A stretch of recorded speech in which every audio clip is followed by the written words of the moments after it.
Kia ora Year 12. In this video, I'm going to start going through the Wellington College Pure 3 school exam from this year.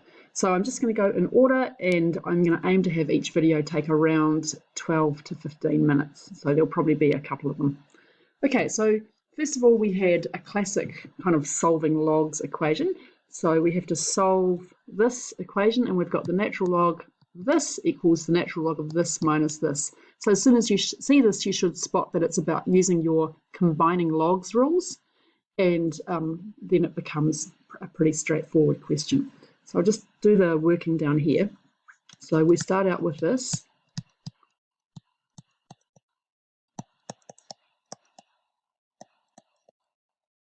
And I'm going to combine the right-hand side as follows. So we get the natural log of x to the power of 5 minus the natural log of 2, which is equal to the natural log of x to the power of 5 over 2.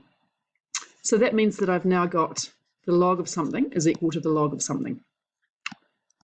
And that means that 5x to the 5 minus 7 must equal x to the 5 over 2. Right?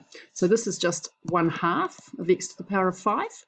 This is 10 halves, so we've got 9 over 2 x to the power of 5 is equal to 7. And we take, what am I going to do now? We clean that up first. So x to the power of 5 is equal to 14 over 9. And now we take the fifth root of each side. So x is equal to whatever this thing here is, which worked out to be 1.09 to 3 significant figures. Okay, that question was pretty well done, with a few small errors along the way from some of you, but with practice they will unravel. Okay, so question 2, where's question 2 gone?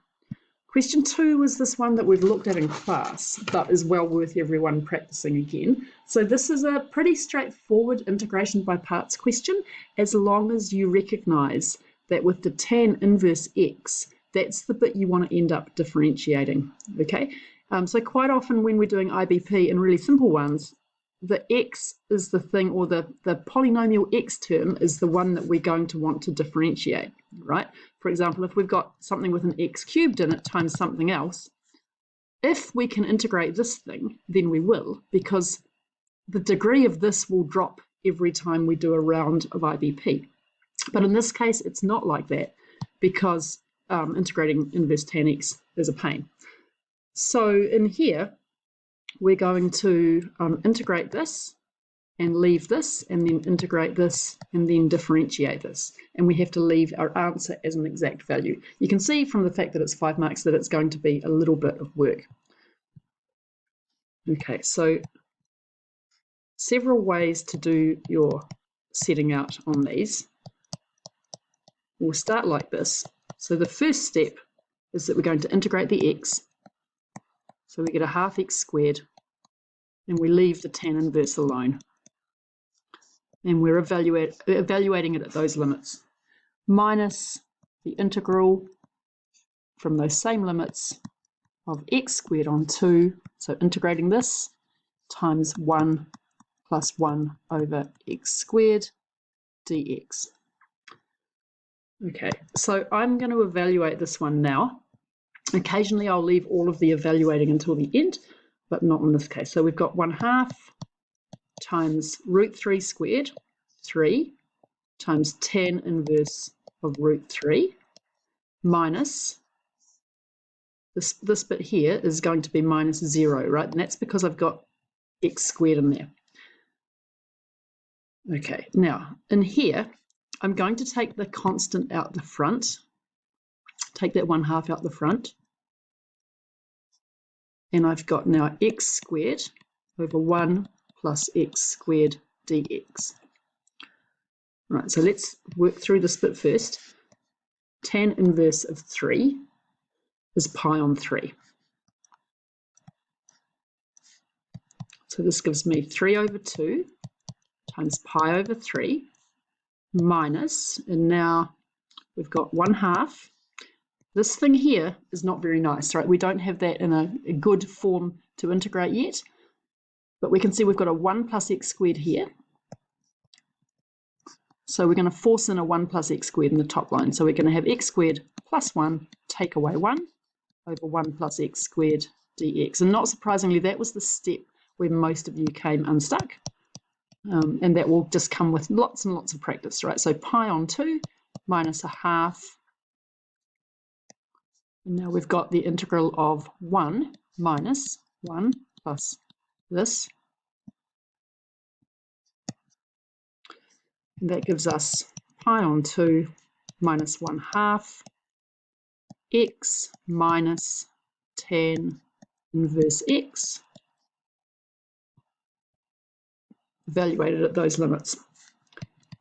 So we get pi on 2 minus a half of root 3 minus pi on 3 again, minus 0 minus 0, giving us pi on 2 minus root 3 on 2 plus pi on 6. So overall, we get an exact answer of 2 pi on 3 minus root 3 on 2. Okay, so that was worth 5 marks, and there was a wee bit of thinking to do in that question. The next one is just a slightly different take on the usual expanding into this form. Okay, so let's read the question through first. We have to express this in the form of this. I can't remember an A-level paper where this kind of question hasn't come up. R is going to be a positive number and alpha will be in the first quadrant. So that's 3 giveaway marks. Now then the little twist on it is now we're thinking about a function which is e to the 6x times cos of 8x. And we're going to show that when we differentiate it, we end up getting the thing in part A. And then we're going to use that to find a turning point for that. Okay.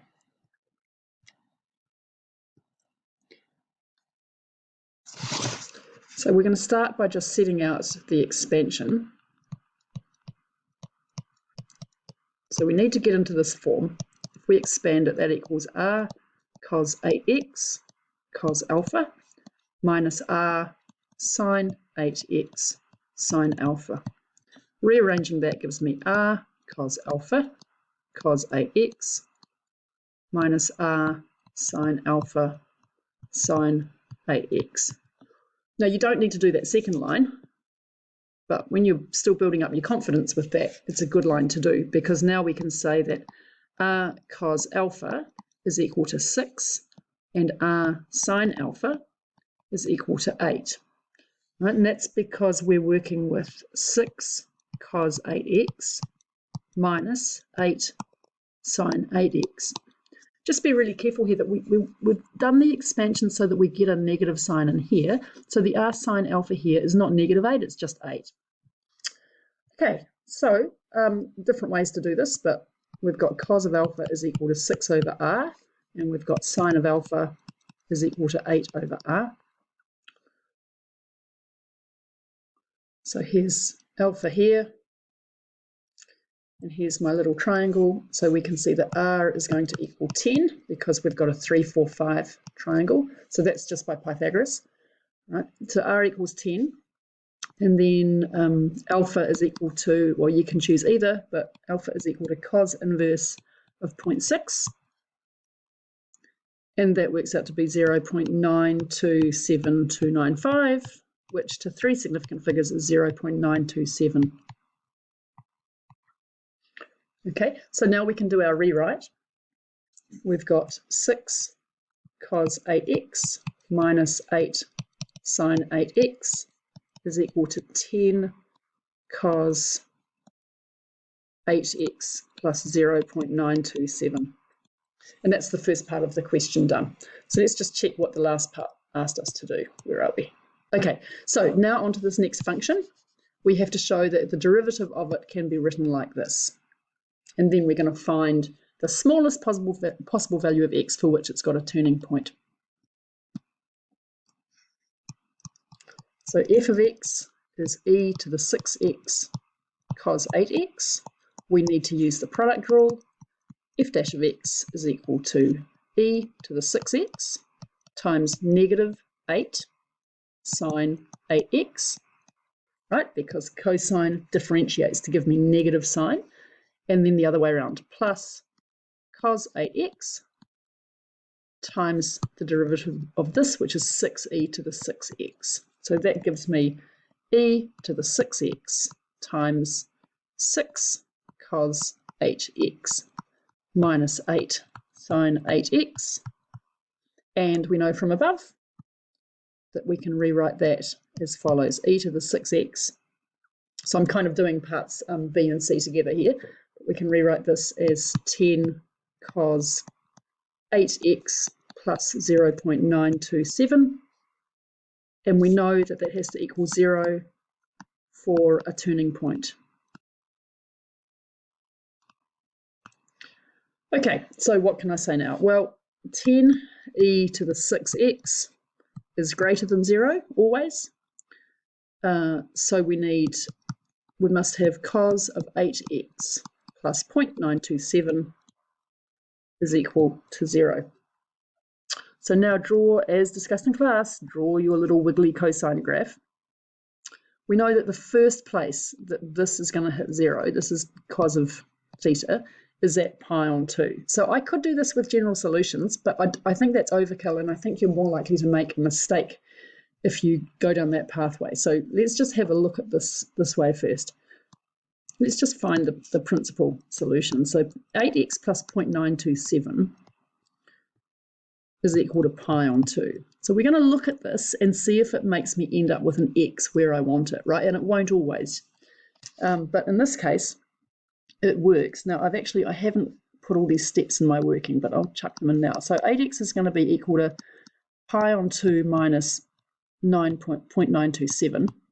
So that's about 1.57. I'm trying to do this in my head. So this is going to give us a number here, which is around about 0.64 or 0.65. So that's fine, right? Because when we divide by by 8, we're still going to get a positive number.